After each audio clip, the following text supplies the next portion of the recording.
I'm Angela. And I'm Paige. In the 7 years that Angela and I have been friends, we have shared true crime stories that we are obsessed with. This podcast is a hobby discussing the intricate details of true crime cases. Welcome to the Corrupt Podcast, Corrupted Clips Edition. These Corrupted Clip episodes will be less than 30 minutes long and cover mystery, history, and murder.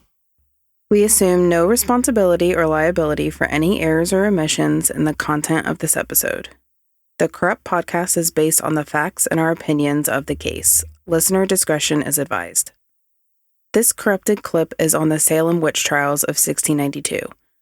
Between February 1692 and May 1693, over 200 people were accused of witchcraft in Salem, Massachusetts. There were two Salems, actually, during the 1600s. The first was a busy area on the Massachusetts Bay known as Salem Town. This is the Salem we know today. But about 10 miles inland, there was a smaller, poorer farming community known as Salem Village. In 1689, Samuel Parris moved his wife, their 3 children, his niece, and 2 slaves to Salem Village from Boston as the new minister. Tituba was one of the Parris slaves.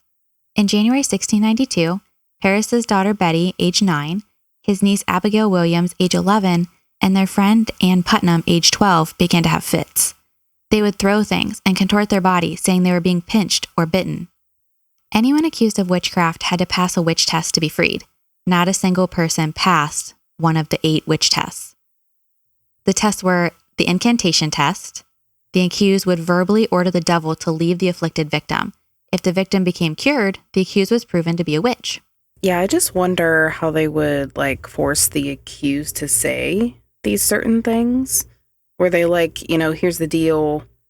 If you don't say this incantation, you'll die. But if you say this incantation, you may also die. There was no winning. And the cells that the accused were kept at were right down by the river. And it was supposed to be rat infested. It flooded. It was so cold for them. You're talking January in Massachusetts. So it's really, really cold. And these poor accused are just trying to get out of the jail any way they can. Do you think their concept was the devil must listen to a witch, or the devil was scared of the witch by saying this incantation? That's my thought. I don't know which one. I guess I don't know either, because there really was no winning. If right. You're accused and you order the devil to leave the victim. There is no winning. The next one was the prayer test. The accused were made to recite the Lord's Prayer or a selection of scripture from memory. If they made an error, they were a witch. But one of the victims is Minister William Burroughs, and he does recite the Lord's Prayer without error, but it was decided that the devil could trick them, so William failed anyways. So he died? He was a witch. He was a witch. Because the devil could trick them. So even though he's a minister and he passes the test and he knows the Lord's Prayer, he still fails. Oh my gosh. They were accused no matter who they were. Absolutely. The following test was the pricking test.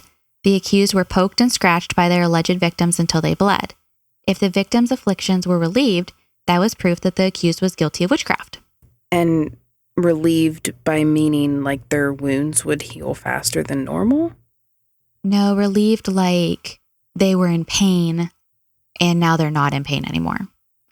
So you've got these young girls that are saying that they're in pain, somebody's stabbing them, and then there's the test that's done, and the victims aren't being hurt anymore, so this person must be a witch. I gotcha. The next one is the skin test.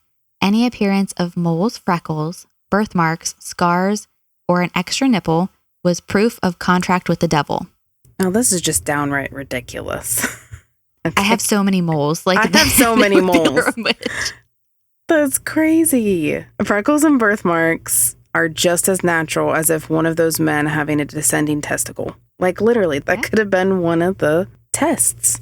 It was very arbitrary. Stupid. The swimming test or dunking. Accused witches were bound at the wrists and ankles and dropped into a body of water. If they floated, they were guilty of witchcraft.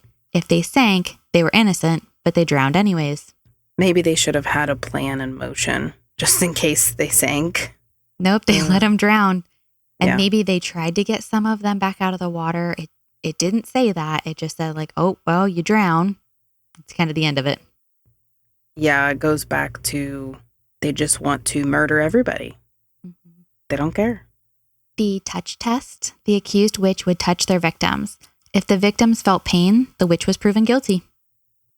So this one's very similar to the pricking test. Mm-hmm. They had a weight test. Witches were supposedly very light, so courts tried to weigh them against the weight of the Bible. When the accused did weigh more than the book, the court simply issued another test to find their guilt. Then they had the witch cake test. If a witch made a cake with her urine and fed it to a dog, the dog would supposedly have adverse effects. Which I would think any dog would have adverse effects anyways. Right? 19 people were executed by hanging, and another 8 people, including 2 babies, died in prison. It's possible that another 13 people also died in prison, but there is no remaining documentation to prove the 13 deaths. A 4-year-old was accused and jailed. And this little girl was later freed, but she spent a year in prison, and her mother had actually been executed while they were in prison together. So she spends the rest of her life unable to cope and requiring around-the-clock care. That's just disgusting. That's all I have to say to that. 2 dogs were also executed. No one was burned at the stake in Salem. This was because English law only allowed men to be burned at the stake that had been convicted of high treason, and only after they had been hung until almost dead, quartered, and drawn.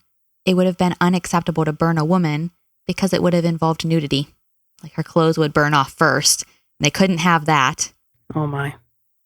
I found this interesting because when I think of Salem, I think, oh, burning at the stake. Like that's where my mind went to. They were all hung. Yeah. Giles Corey, who was 81 and a wealthy farmer in Salem, was accused of witchcraft. And rather than pleading innocent or guilty, he stood mute against the accusations. By refusing to enter a plea, Giles guaranteed that his children would keep their inheritance. He was eventually pressed to death by stones. If he had pled guilty or not guilty, either way, he died, and the government took possession of his property.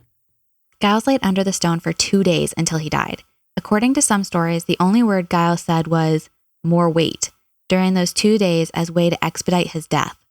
In another story, there is also a curse that Giles places on Sheriff George Corwin's blood and heart. Sheriff Corwin stood on the stones lying on top of Giles demanding a plea. From 1692 to 1991, when the sheriff office was moved to Middleton, Massachusetts, every sheriff had a blood or heart problem. I thought that was really interesting. That is interesting. It makes you kind of wonder if Giles truly was a witch. Because if he's able to place a curse that goes all the way to 1991, that's almost 300 years. Every single sheriff has a heart attack. They've got something wrong in their blood. All the way until they move that sheriff's office out of Salem. Or he was just a really religious man and God put that curse on him. I don't know. He was like, you killed one of my men. Yeah. Giles' wife, Martha, was also executed. No one knows where the graves or bodies of the accused are. A few victims might have been buried on Gallows Hill. It was documented that the accused bodies were thrown into shallow graves or crevices in the ledge under the gallows. Portions of the bodies were hardly covered at all. After one of the dogs is executed, Reverend Mathers says the execution must have been a mistake because the devil doesn't die. Then we have human remains being left partially buried and basically abandoned. Yeah, that's sad. Truly. John Proctor was vocal about his doubts on the witch trials. His wife Elizabeth was accused of being a witch while pregnant. While at Elizabeth's examination, the girls also turn on John Proctor and accuse him of witchcraft. John wrote a letter to Boston, asking them to send guidance and help to Salem. The clergy did respond, but too late, and John was executed on August 19, 1692. However, when the governor's wife was accused in October 1692, he put a stop to the court, including spectral evidence. This did stop most of the executions. Of the 56 people indicted, only 3 were convicted. The remaining indicted people were freed in May 1693. Elizabeth Proctor's execution was delayed due to her pregnancy. She gave birth to a son in jail in January 1693 and was released with the remaining prisoners in May 1693. In 1711, the court exonerated 22 of the 33 individuals and paid their families $600. It was not until 2001 that the last 11 people were exonerated. Even though the Salem Witch Trials occurred before the forming of the United States and a true legal system, it still contributed to some much-needed changes. The courts now presume innocence until proven guilty, and we have the right to legal representation. So what caused the pandemonium? There are many potential reasons, but nothing has ever been solidified. It's possible that Lyme disease, epilepsy, child abuse, or convulsive ergotism were at fault. Convulsive ergotism is a disease caused by eating rye that has been infected with the ergot fungus. That would cause hallucinations, vomiting, choking, and the feeling of something crawling on your skin. When it comes down to my personal theory, I think this is a case for child abuse. You know, you had girls that had no power in their lives. These accusations would have made them feel very powerful. Yeah, I agree with that. A lot of misunderstandings and fear is maybe what caused mayhem, yes, but were most of the accusations from women or men? Do we know? Women. Young girls, mostly. So they could have used that definitely to their advantage because, you know, the men back then, I'm sure, wanted to keep people in line. And so that was a way for the women to take control, possibly. It was the center of attention for the first time in their lives. The last known witchcraft execution took place in Switzerland in 1792. The worst case of witch trials occurred in what we know as Germany today. The Würzburg witch trials resulted in the deaths of 900 people. The Würzburg witch trials were 70 years prior to the Salem witch trials in the 1620s, and almost all of the victims were burned at the stake. I think this is maybe one that we'll at some point do a corrupted clip on. Absolutely. Because like I said in the beginning, I thought the Salem witch trials, those were burnt at the stake. And to know that now it's the Würzburg witch trials, I definitely want to dig into that. Absolutely. So when you were in school, did you have the pleasure of reading The Crucible? I did. This is fantastic reading. Yeah, it was disturbing. The movie is also disturbing. Did you have to read it like as a class, like together as a play? Yes. Like, and every person was like a different character? Yes, and it was horrifying. Yeah. The social anxiety of that, oh my gosh. Let alone, yeah, that. But just like reading this, it was super uncomfortable. Yep. The Crucible was a play that was written by Arthur Miller in 1953 on the Salem Witch Trials. So it's mostly fiction. Mm-hmm. It's pretty dramatized. There's also a 1967 movie and a 1996 movie. And we had to watch the movie in school as well. And I really don't feel like this was an age-appropriate movie for us. I don't remember or recall that we had to watch the movie, but it's possible. Just blank that out of your memories. This didn't happen. Yeah, it probably was so disturbing that I was like, I don't need that in my life. I recently rewatched the 1996 movie with Winona Ryder. So Winona Ryder is Abigail Williams and Daniel Day-Lewis is John Proctor. And this light bulb went on in my head and I was like, hey, that's the same guy that's the lead character in The Last of the Mohicans. Yes. And in 1996, he was a good-looking guy. He was spicy. He was spicy. But Last of the Mohicans, that was another one that we watched in school. And that is definitely not You watched kid-friendly. The Last of the Mohicans in school? Yeah, the scalping where the one sister gets scalped. Oh my gosh. I guess horrendous. I can't, maybe my confusion lies where my mom likes these movies, right? So I can't really decipher if I saw them in school or if I saw them at home. So by your mom saying she likes these movies, I think what she's really saying is she likes Daniel Day-Lewis. Yes, that's exactly what she's saying. That is exactly what she's saying. And I don't blame her. I don't blame her one bit. Even today, he's a good-looking guy. I think he also plays Abe Lincoln in the movie Lincoln. And if you look that up, look the photos up, he looks like Lincoln. It's crazy. Really? Yeah. And still... He really likes these historical guys. Still kind of turns me on. I don't know why. We needed to do a corrupted clip on Abe Lincoln. Or maybe we should just do a corrupted clip on Daniel Day-Lewis. Daniel Day-Lewis. I'm here for it.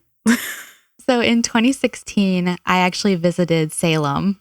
This is where we went on our honeymoon. So there is a memorial courtyard that is so somber. There's 20 stone benches, one for each victim. There's 6 locust trees that were also planted to symbolize the injustice of the trials. There's a museum as well that we didn't do.